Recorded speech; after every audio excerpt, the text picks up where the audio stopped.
बाकी लड़ाई है ना, मैं आप मेरे से पूछो खानवा की लड़ाई किस किस के बीच में हुई, तो मैं आपको कहूंगा खानवा की लड़ाई बाबर की सेना और सांगा की सेना के बीच। आप मेरे पूछो सर सारंगपुर का युद्ध किसके बीच में हुआ, कि कुंभा की सेना और महमूद खिलजी की सेना। सर खातौली का युद्ध किसके बीच में हुआ, सांगा की सेना और इब्राहिम लोदी की सेना। अब लड़ाइयां अलग है। अब लड़ाइयां अकबर की सेना और मेवाड़ की जनता।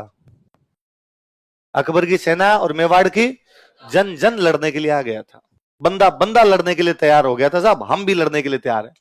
कि प्रताप ने अपनी जनता को कहा, पहली बात तो आप ये देखो कि उदय सिंह राजा बना के गए जगमाल को, जनता बगावत करके राजा किसको बना गई थी, प्रताप को। तो अब प्रताप ने जनता को कहा कि भाई साहब अकबर से लड़ाई तभी हो पाएगी जब तुम गांव छोड़ के पहाड़ों में आओगे, क्योंकि यदि तुम गांव के अंदर रहोगे तो अकबर की सेना तुम्हें परेशान करेगी, गांव पर हमले करेगी, इसलिए तुम कहां पर आ जाओ, पहाड़ों में। तो पहाड़ों में आना जरूरी है। तो सारी की सारी जनता कहां पर चली गई, पहाड़ों शिफ्ट हो गई। प्रताप ने कहा आप चित्तौड़ तो अपने पास है नहीं, तो अपने उदयपुर रहेंगे। तो जनता कहां आ गई, उदयपुर। अब उदयपुर पे अकबर ने कब्जा कर लिया, आपने कहीं गोगुंदा रहेंगे, तो जनता कहां पर है, गोगुंदा। गोगुंदा नहीं रह सकते, यहां पर हमला हो सकता है, अपने आवरगढ़ जाएंगे, तो जनता कहां पर है, आवरगढ़। आवरगढ़ नहीं रह सकते, अपने कुंभलगढ़ जाएंगे, तो जनता कहां पर है, कुंभलगढ़। राजा ने कहा मैं चावंड जाऊंगा, तो जनता कहां पर है, चावंड। गांव में आज दिन तक कहावत है कि मेवाड़ की राजधानी हो गई थी उदयपुर। कौन सी हो गई, उदयपुर। लेकिन अब राजा राजधानी में रहना चाहिए, राजा तो राजधानी में रहता नहीं है, राजा तो पहाड़ों में जंगलों में जहां उसको लड़ने की जगह मिल रही है वहां पे जाके लड़ रहा है।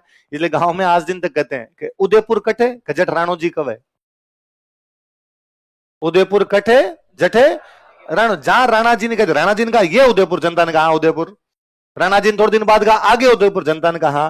तो आज दिन तक मतलब किसी की हाँ में हाँ मिलाना होता ना, मतलब मैं आपको कोई बात कहूं यार ऐसे कर लें क्या, और आपको कहना सर जैसा आपको वैसा करने के लिए तैयार है, तो आप उसके जवाब में वापस कहोगे उदयपुर के जट राणो जी का राणो जी का बट उदयपुर है। जहां राणा जी ने कह दिया वहां पर क्या हो जाएगा, उदयपुर। आप तो कह दो सर ऐसा है, हम उसमें किंतु परंतु कुछ भी पूछेंगे। तो यदि ये कहावतें बन गई कि जट राणो जी का बट उदयपुर, इसका मतलब है जनता कितने साथ आई होगी, जनता में किस कदर राष्ट्रवाद भरा होगा कि वो लड़ पड़े, वो भिड़ गए। और इसीलिए सक्सेस हुआ जाता है। जब तक सेनाओं की लड़ाई होती है ना तब तक सफलता नहीं मिलती, पर जन जन के अंदर जब ये भाव घुस जाता है कि हमारा देश और हमारे देश पर किसी का कब्जा होने नहीं देंगे, फिर कितनी बड़ी साम्राज्यवादी शक्ति हो वो सामने टिक नहीं पाती, उसको बाद में हार माननी पड़ती है। सेम मेवाड़ में देखने को मिला कि 1585 के बाद अकबर ने हमले ही नहीं किए।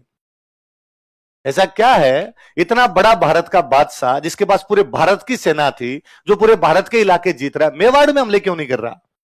उसके समझ में आ गया साहब यहाँ राजा से लड़ाई नहीं है, यहाँ जनता सामने हो रखी है। जनता अपने राजा से इस कदर साथ में खड़ी है कि जनता कह रही है आप चिंता मत करो। आप इमेजिन कीजिए कभी कि जंगलों में रहने वाला भील समुदाय पूरा का पूरा हल्दीघाटी युद्ध में लड़ने के लिए उमड़ गया था। बदायूं नहीं कहता है कि जब हम भीलों के गांव से निकलते पता नहीं तीर कहां से आके लग जाया करते थे, हमारा आटा पानी छीन के ले जाया करते थे वो लोग। इसका मतलब जीना दूभर कर दिया है मुगलों का यहाँ पे। तो बेचारी कोई सेना आती तो वो डरी हुई रहती कि शाम को रोटी खाएंगे कि नहीं खाएंगे, ये कहीं रात को मार देंगे तो हो जाएगा। तो उस डर के माहौल में क्या लड़े होंगे मुगल, नहीं लड़े तो उनके यहाँ पर पार भी नहीं पड़ी। तो प्रताप ने या हल्दी घाटी की युद्ध ने मेवाड़ की जनता में कैसी भावनाएं भर दी थी, राष्ट्रवाद। कैसी भावनाएं भर दी। मैं और पुनः कहता हूं, हम 1947 से पहले हम सब अलग अलग देश के लोग थे। आप में से कोई भरतपुर का रहा होगा, देश थे अलग अलग। भरतपुर एक देश था जिसकी इंग्लैंड देश के साथ संधि थी, करौली एक देश था जिसकी इंग्लैंड देश के साथ संधि थी, जोधपुर एक देश था जिसकी इंग्लैंड देश के साथ संधि थी। हम सारे भारत में मिले हैं। पहले सबके अलग अलग देश थे, अलग राजा, अलग संविधान, अलग कानून, अलग सिक्के, सबके अलग अलग सिस्टम हुआ करता था। बाद में हम सबको मिला के भारत में मिला दिया गया। पर हमारे में किसी में भावना नहीं आती कि मैं जयपुर का हूं, मैं जोधपुर का हूं। मेवाड़ियों में अब तक है, मेवाड़ी आज भी कहेगा कि मैं मेवाड़ का हूं। ये भावना वो राष्ट्रवाद की भावना है, वो राष्ट्रवाद वो नेशनलिज्म है। उसको लगता है कि नहीं यार ठीक है हम भारत के वासी हैं, पर मैं भारत में भी कहां का हूं, मेवाड़ का हूं। ये भावना अपने आप बताती है कि हल्दीघाटी युद्ध के बाद मेवाड़ की जनता में क्या आ गया था, राष्ट्रवाद। मतलब अपने कवियों ने यदि दोहे लिखे हैं ना, तो मतलब एक मेवाड़ पे कोई दोहा है कि मेवाड़ पहाड़ थे, पहाड़ों का प्रदेश था। तो मेवाड़ के पहाड़ों में एक सुअर रहता है, सुअर समझ गए, जंगली सुअर। जंगली सुअर बड़ा खतरनाक जानवर होता है, जो जंगली सुअर रहता है। पहले राजाओं के टाइम में सबसे अच्छा शिकार सुअर का शिकार माना जाता। तो एक राजकुमार है, उसने सुअरों का शिकार करने शुरू किए और उसने पहाड़ों के सारे सुअर मार दिए। फाइनली एक जोड़ा बचा है, सुअर और उसकी मादा। मादा को अपने यहां बोलते थे भूंडन।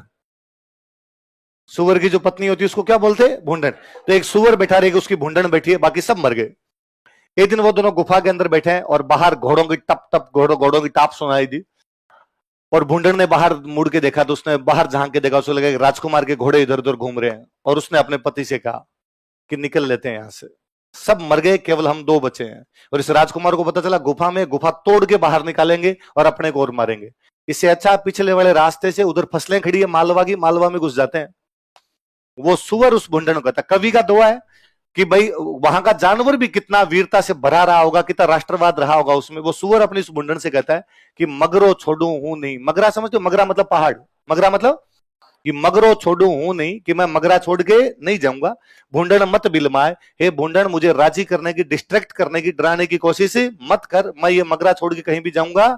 सेला टकरा झेल स्यूं, सेल मतलब होता है भाला, मैं भालों की टकरें झेल लूंगा। भाई राजकुमार भाले मारेगा मेरे, भाल सेला टकरा झेल स्यूं, भालों की टकरें झेल लूंगा। भाजा वंश लजाए, मैं यदि भाग गया तो मेरा वंश लज्जित हो जाएगा कि मेवाड़ का सुअर होकर भाग गया था। एक कवि ने कहा कि एक सुअर में भी क्या है? वीरता है। एक सुअर में भी क्या है? राष्ट्रवाद है। मैं मेरी जगह छोड़ के नहीं जाऊंगा, मेरा देश है, मेरी गुफा, इसको छोड़कर मैं कहीं भी जाने वाला। मैं अभी थोड़े दिन पहले कहीं कोई रील्स में देख रहा था कि कोई मेवाड़ के कवि वो सुना रहे थे कि चित्तौड़ के पास में एक नदी बहती है, उदयपुर के पास में, उस नदी का नाम है बेड़च। क्या नाम है? बेड़च नदी जाके मिलती है बनास में। किसे मिलती है? बनास। बनास जाके मिलती है चंबल में, और चंबल जाके मिलती है यमुना। तो बेड़च किस में मिलती है जाके? बनास। बनास किस में मिलती है? चंबल। चंबल किस में मिलती है? यमुना। यमुना ये वृंदावन के इधर आपके मथुरा के रेंज के पास से होके आती है। मतलब यमुना वो नदी है इसमें भगवान कृष्ण खेले। भगवान कृष्ण का जहां पे वो जन्मभूमि, कर्म भूमि रही होगी, वो नदी कौन सी रही होगी? यमुना। तो यमुना एक इधर से यमुना में जाके बेड़च, बेड़च से बनास, बनास से चंबल का पानी उसमें जाके मिलता है। तो बेड़च का एक तिनका, तिनका समझते हो? घास का तिनका जो होता है, एक तिनका पानी के साथ साथ में बेड़च का तिनका यमुना में जाके मिल जाता है। तो यमुना के तिनके की और बेड़च के तिनके की बातचीत आपस में, कि वो यमुना का तिनका बेड़च के तिनके को कहता है कि मैं उस धरती से आया हूं जहां पे भगवान कृष्ण खेले हैं। जिस जिस धरती की मिट्टी में भगवान कृष्ण के पैर लगे थे, उस मिट्टी में उगा हूं। जो पानी कभी भगवान कृष्ण ने पिया होगा, वो पानी पिया है मैंने। तू कहां से आया जो इतना एटीट्यूड लेके घूम रहा है? तेरे में घमंड है? मैं घमंड करूं तो मेरे समझ में आए बात कि मैं भगवान कृष्ण की धरती का आया हूं। तो वो वापस कहता है कि मैं उस धरती से आया हूं जिसमें पानी नहीं है, खून पिया है जिस धरती ने, जिसमें केवल लड़ाइयां हुई है। मैं उस धरती से आया हूं जिसको चित्तौड़गढ़ कहते हैं। इसलिए मेरे में घमंड इस बात का है कि मैं मेवाड़ का तिनका हूं। वो भगवान कृष्ण वाले तनके को नीचे दिखाता है। कवि कहता है तिनके में भी घमंड है, उसमें भी एटीट्यूड है कि वो कहां का आया है? मेवाड़ का। एक सुअर में भी एटीट्यूड है कि वो कहां का है? मेवाड़ का। तो जनता में तो किस कदर रहा होगा? इस युद्ध ने मेवाड़ की जनता में कैसी भावनाएं भर दी थी। देखो बड़ी बात, किसी भी चीज का महत्व इस बात से पता चलता है कि वो घटना हो गई, उसके बाद उसको लोग किस प्रकार से याद रखते हैं। मैं कहता हूं कि अपने में से शायद ही कोई ऐसा होगा जिसके मन में कभी ये आए कि यार मैं पानीपत देख के आता हूं, क्योंकि पानीपत में भारत की बड़ी बड़ी लड़ाइयां हुई थी। संभवतः कोई ऐसा नहीं सोचता होगा कि मैं तराइन जाऊं और तराइन देख के आऊं, जहां पे मोहम्मद गोरी और पृथ्वीराज चौहान आपस में भिड़ गए थे। हमेशा भी नहीं सोचते कि यार हमें खानवा की यात्रा करनी चाहिए जहां पर सांगा और बाबर लड़े थे। ये बात दूसरी है कि आप कभी बस में जा रहे हो और अचानक खानवा दिख जाए आपको बोर्ड, और यदि आप हिस्ट्री के विद्यार्थी हो, आप अरे खानवा 17 मार्च 1527 और यहां पर सांगा ने बाबर के खिलाफ लड़ाई लड़ी थी, तो आपके सारी बातें दिमाग में आएगी कि बाबर ने जिहाद कर दिया था, तमगा कर हटा दिया था, दारू नहीं पीने की सौगंध खाई थी, जीत गया था, गाजी की उपाधि धारण की। पर यदि आप हिस्ट्री के नहीं हो तो आपके ये बात भी दिमाग के अंदर नहीं आएगी। पर ऐसा क्या है कि उदयपुर आने वाला प्रत्येक पर्यटक हल्दी घाटी जाके आता है? ऐसा क्या है कि लोग हल्दी घाटी की स्पेशल यात्रा करने के लिए न केवल जाते हैं बल्कि वहां की मिट्टी अपने साथ में लेके जाते हैं? इसका मतलब 18 जून 1576 की उस तपती दोपहरी के 3 घंटों में कुछ तो अलग हुआ है कि हमारे दिमाग से आज भी नहीं निकल पा रहा कि 1915 में बूढ़ीलाल नदी की तुलना भी हल्दी घाटी से की जा रही। खानवा से क्यों नहीं करते? पानीपत से कर लेते। लड़ाई की तो तुलना करनी है, पर हल्दी घाटी अलग प्रकार की चीज है, वो राष्ट्रवाद की लड़ाई है। तो ये युद्ध आज भी राष्ट्रवादियों के लिए किसका काम करता है? प्रेरणा का काम करता है, मोटिवेशन देता है। ये सबसे बड़ी बात है इसके लिए। अमर सिंह कौन थे तो बताइए अपने को? महाराणा प्रताप के बेटे। 1597 में प्रताप की डेथ होती है। प्रताप की डेथ होने के बाद अगला राजा कौन बन जाता है? अमर सिंह। अकबर वापस हमले शुरू करता है। अकबर को लगा यार उदय सिंह ने मेरी अधीनता स्वीकार नहीं की, प्रताप ने मेरी अधीनता स्वीकार नहीं की, क्या पता कौन स्वीकार कर ले? अमर सिंह। इसका मतलब अकबर मेवाड़ के कौन कौन से राणाओं के खिलाफ लड़ा है? उदय सिंह, महाराणा प्रताप और, पर अमर सिंह ने कहा भाई साहब तुम गलत फहमी में है, ऐसी पार ही नहीं पड़ेगी अपने। अकबर 1605 में ये मन में आशा लिया, वही मर गया कि मैं मेवाड़ वालों को अंडर में लेके आ जाऊंगा, लेकिन उसकी आशा या उम्मीद पूरी नहीं हुई। अब अकबर के 1605 में मरने के बाद में नया मुगल बादशाह बना जहांगीर। कौन बना? जहांगीर मुगल बादशाह बना। अब जहांगीर का तो एक ही सपना है कि मेवाड़ जीतना है, क्योंकि बाकी भारत तो उसके बाप ने जीत लिया। तो उसके तो काम ही कौन सा बचा हुआ है? उसने अगले 10 साल तक अपने तमाम सेनापति मेवाड़ के अंदर उतार दिए, पूरी की पूरी सेना मुगलों की तरफ मेवाड़ में उतार दी, पर मेवाड़ झुकने का नाम नहीं ले। मेवाड़ पुष्पा बना हुआ है एकदम पूरा, ये झुकेगा नहीं है। 1615 के आसपास में जहांगीर खुद अजमेर आता है। कहां पर आता है? अजमेर। और अपने सबसे ताकतवर बेटे को इधर भेजता है, खुर्रम। किसको भेजता है? जो आगे चलकर जिसका नाम हुआ था शाहजहां। क्या नाम हुआ था? वो खुर्रम को कहता है बेटे खुर्रम जाओ और जाके तुम मेवाड़ वालों को देखो यार क्या चल रहा है उधर, सीन क्या चल रहा है। खुर्रम ने कहा ठीक है। खुर्रम अजमेर से मेवाड़ गया। मेवाड़ जाके उसने अब तक के जो भी सेनापति भले हार गए जीत गए जो भी थे उनकी मीटिंग ली। अरे क्या कारण है कि आप मेवाड़ में आते हो लेकिन अमर सिंह को नहीं पकड़ पाते, या अमर सिंह को इस कदर विवश नहीं कर पाते, मजबूर नहीं कर पाते कि वो संधि कर ले, या उसको घेर नहीं पाते, या उसको हरा नहीं पाते? ऐसा क्या रीजन है अपने पास कि मेवाड़ अब भी अपने सामने झुकने के लिए तैयार नहीं है? क्या तुम कभी अमर सिंह को पकड़ने के नजदीक पहुंचे? क्या कभी ऐसा हुआ कि तुम अमर सिंह को पकड़ने के लिए गए, अमर सिंह हाथों हाथी कोई निकल गया हो? उन्होंने कहा सर कई बार होता है, हम पकड़ने के लिए जाते भी, उसको हमें लोकेशन भी मिलती है कि वहां पर है, लेकिन हम वहां जाते हैं उससे पहले अमर सिंह अपनी लोकेशन चेंज कर लेता है। उसको क्या पता चलता तुम इधर से आ रहे हो? सब ये गांव वाले, हम जैसे किसी गांव से निकलते हैं गांव वालों को पता चलता मुगलों की फौज जा रही है, फटाफट आगे गांव आगे गांव आगे गांव, अमर सिंह के पास लोकेशन। अब अमर सिंह को पता होता हम कौन से रास्ते से आ रहे हैं, कितने लोग हैं, वो बीच में हम पर कहीं आक्रमण करता है, हम मारे जाते हैं। अगली बार किसी सेना कहते हैं वापस जाओ, सेना बेचारी मना कर देगी, साहब कल तो मार खा के आए थे, हार क्यों बेच रहे हो? फिर सर इन गांवों से निकलते हैं, आप हमारे साथ निकल लो। एक भी बंदा पानी पिलाने के लिए तैयार नहीं। इस कदर नफरत भरी हुई इन लोगों में हमारे प्रति। भीलों का तो पता ही नहीं है सर, पता नहीं कहां से तीर आके लग जाएगा, कौन से पेड़ पे टंगे हुए वहां से मारेंगे अपने को। ये रसद पानी लेके ये छीन के चले जाते हैं। हालत खराब है। आप तो बादशाह साहब ऊपर बैठे बैठे ऑर्डर देते हो जाओ लड़ने को, सैनिक बेचारा क्या करे? पर सैनिक का जीव जानता है कि इस मेवाड़ में क्या कठिनाई है। रास्ते हम जानते नहीं, पहाड़ों का प्रदेश है, गांव खाली कर करके लोग उधर बैठे हैं, थोड़े बहुत जो लोग गांव के अंदर बैठे हैं वो इनको जाके सूचनाएं दे देते हैं। खाने के लिए हमारे पास कुछ होता नहीं, अजमेर से रसद मंगवानी पड़ती है। तो खुर्रम ने कहा अच्छा तो समस्या राजा नहीं है, समस्या ये जनता है। हाँ साहब, जनता राजा के साथ एकदम तन मन धन से खड़ी है। तो खुर्रम ने कहा फिर एक काम करो, राजा पर हमले करने बंद कर दो। तो जनता भी करो ना हमले। तो जनता पे क्या किया जाए? तो एक गांव में घुसो, सारे पुरुषों को बाहर निकाल के गोलियां मार दो, सारी महिलाओं को दिल्ली ले जाके बेच दो, बच्चों को दिल्ली ले जाके बेच दो, जितने कोई रैप करके फेंकी जाए, बलात्कार करके फेंकी जाए, फेंक दी जाए। 3-4 गांव के अंदर मुगलों ने ये किया, जनता त्राहिमाम त्राहिमाम कर गई।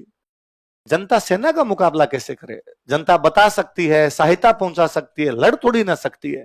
और वो पूरी सेना आ जाए आपके गांव के अंदर तब तो लड़ने का मतलब ही क्या निकलता है? अब जनता भाग के अमर सिंह के बेटे के पास गई। अमर सिंह के बेटे का नाम था कर्ण सिंह। क्या नाम था?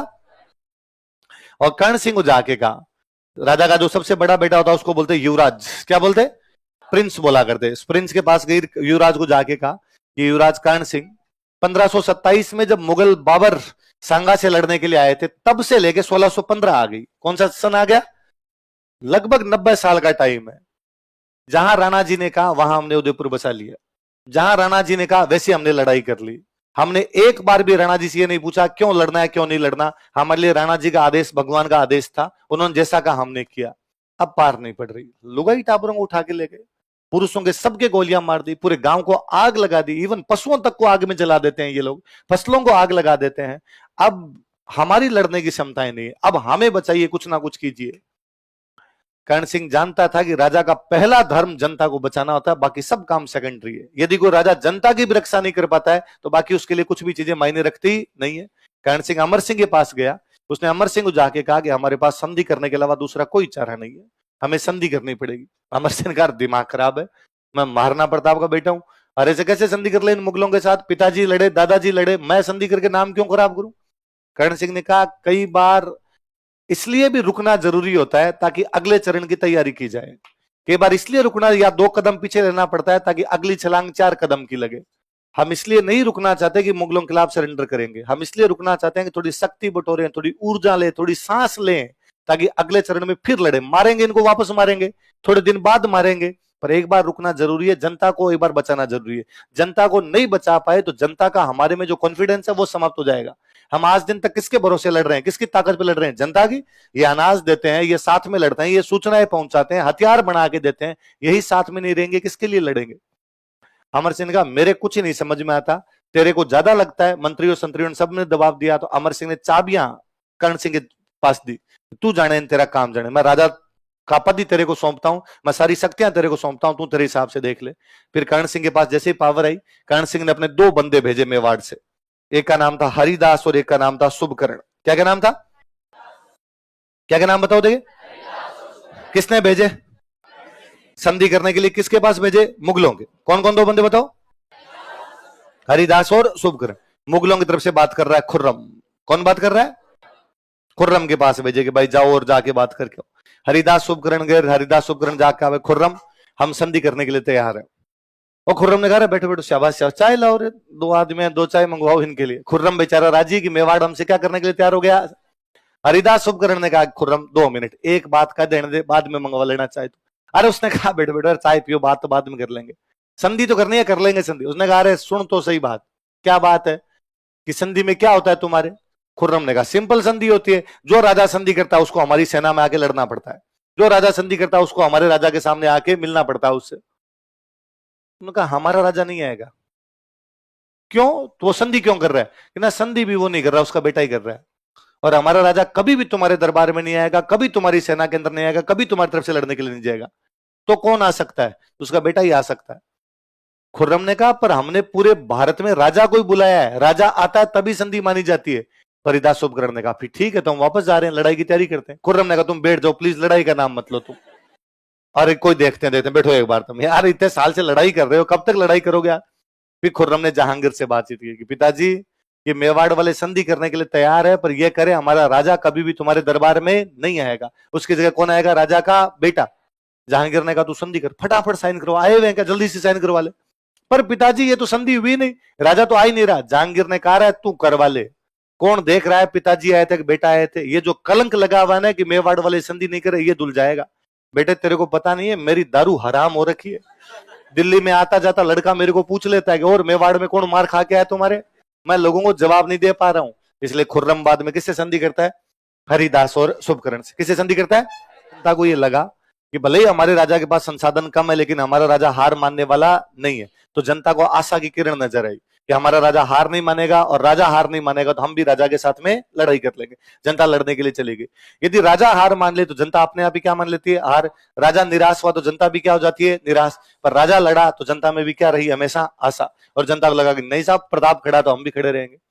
फिर क्या होता है, जब आप लड़ाई की भावना रखते हैं तो इससे हमेशा मोरल वैल्यूज, मोरल जो आपके नैतिक मूल्य होते हैं उनका विकास होता है। जब आप एक प्रकार से सरेंडर करते हैं, दूसरे साधनों का प्रयोग करते हैं, इसका मतलब आप नैतिक रूप से सही नहीं है। जब वो जनता ने देखा कि भाई प्रताप सब कुछ खोने के बावजूद, आपकी राजधानी आपके हाथ से निकल गई है, आपको पहाड़ों में रहना पड़ता है, आप महलों में नहीं रहते हैं, उसके बावजूद आप लड़ रहे हैं, आपको दूसरा तरीका नहीं अपना रहे कि यार मैं संधि कर लूं, या मैं अकबर की अधीनता स्वीकार कर लूं, या मैं अकबर की सेना में जाके लड़ लूं, मैं भी यार ऐसो आराम ले लूं, मैं भी जाके महलों में आराम से ले लूं। प्रताप लड़ रहे हैं तो अपने को भी इसी प्रकार हर स्थिति के अंदर लड़ने के लिए तैयार रहना चाहिए। मोरल वैल्यू यही तो है। हम गलत साधनों का प्रयोग नहीं करेंगे, हम हमारे कर्तव्य का पालन करेंगे। तो प्रताप कम संसाधनों के बावजूद लड़ाई से जनता में किसका संचार हुआ? आशा और नैतिकता। किसका संचार हुआ? किसका बताओ देखिए। मैं एक सिंपल उदाहरण दूं, अभी आईएएस का आरएस के रिजल्ट आएंगे, आरएस का मेंस होगा, अभी आईएएस का अभी मेंस होगा, बाद में रिजल्ट आएंगे, या जब कभी रिजल्ट आता है आप कभी देखते हो, आईएएस का रिजल्ट आया है, आरएस का रिजल्ट आया मान लो, और आरएस का रिजल्ट आया, आपको 2 प्रकार के लोगों के इंटरव्यू छपे। एक आपने को इंटरव्यू पढ़ा, आपने देखा कि एक कोई बंदा है जिसकी 4th रैंक आ गई। कौन सी रैंक आ गई? 4th। हमने बोला अरे इस बंदे की 4th रैंक है। और आपने देखा कि उसके जो है वो 10th क्लास में 87% थे, 12th में उसके 92% थे, उसके ग्रेजुएशन के अंदर भी कोई 80% थे, ग्रेजुएशन भी उसने दिल्ली के किसी बड़े कॉलेज से किया था, उसके पापा है वो आईएएस लगे हुए हैं, मम्मी जो है वो भी किसी बैंक में मैनेजर लगी हुई है, और उसने कोचिंग की थी, और कोचिंग करने के बाद में उसका ये सिलेक्शन हो गया। आप एक रिजल्ट और पढ़ते हो जिसमें एक बंदे की रैंक आई हुई है 632। क्या रैंक आई हुई है? 600। पर आप देखते हो कि उसने 10th के बाद प्राइवेट पढ़ाई की थी, वो सुदूर बाड़मेर जैसलमेर के किसी गांव के अंदर रहता है, उसके पापा नहीं है, वो एक दुकान के अंदर मजदूरी करता है, साथ में पार्ट टाइम जॉब करता है, साथ में पढ़ाई कर रहा था, कोचिंग वगैरह नहीं थी, उसने सेल्फ स्टडी की थी, उससे सिलेक्शन हो गया। हम मोटिवेट किससे होते हैं? 632 वाले से। चौथा हमें मोटिव, जबकि उसकी रैंक चौथी है, दूसरे की रैंक 632 है, पर अपने को चौथी वाले का देख के लगता है कि तेरी पहली क्यों नहीं आई? तेरे को घर वालों ने सब कुछ दे रखा था, तेरे तो कौन सी आनी चाहिए थी? तेरे थप्पड़ पड़ने चाहिए, तेरी 3 रैंक नीचे आई है। और 632 वाले को देख अपने को लगता है कि इसकी जब 632 आ सकती है तो फिर मेरी भी आ सकती है। जबकि वैसे उदाहरण कम है, बहुत कम उदाहरण होंगे जिस प्रकार से पास होते हैं, पर ऐसा एक आधा उदाहरण भी हमें लड़ने की क्षमताएं विकसित करता है, हमें एक मार्ग दिखाता है कि जब ये सही साधनों का प्रयोग करके ये पढ़ाई करके सिलेक्शन करवा सकता है तो हम भी करवा सकते हैं। मैं कहता हूं ऐसे रिजल्ट आने बंद हो जाए, ये जो हर साल ऐसे इंटरव्यू छपते हैं ऐसे ना हो, फिर अपने को लगे कि नहीं यार, साधारण लोगों के तो इस वैकेंसी में सिलेक्शन भी नहीं होते, इसमें तो बाकी लोगों के सिलेक्शन होते हैं। तो पहली बात तो हमारे में निराशा आएगी। दूसरा, जब फिर हमें लगेगा हमारा ऐसे तो हो नहीं सकता, फिर क्या किया जाए, फिर पेपर कबाड़ा जाए, कहीं से पेपर का बांट लिया जाए। क्या ये नैतिकता है? ये नैतिकता नहीं है। पर वैसे रिजल्ट आते हैं, अब वैसा रिजल्ट आया हुआ, अब आपको आगे कोई कहता है कि मैं तेरे को पेपर दे दूंगा, तो अपने नहीं भाई, पुलिस पकड़ लेगी और हो जाएगा। अगला बंदा कहेगा भाई साहब पुलिस से डरता रहेगा और यदि पेपर नहीं लिया तो तेरा कभी सिलेक्शन भी नहीं होगा, और आप कहोगे ना होता है, उसका हुआ था पिछली बार, वो जब पढ़ के कर सकता है तो मैं भी पढ़ के कर सकता हूं। ऐसी घटनाएं हमेशा किसका संचार करती है? आशा और नैतिक।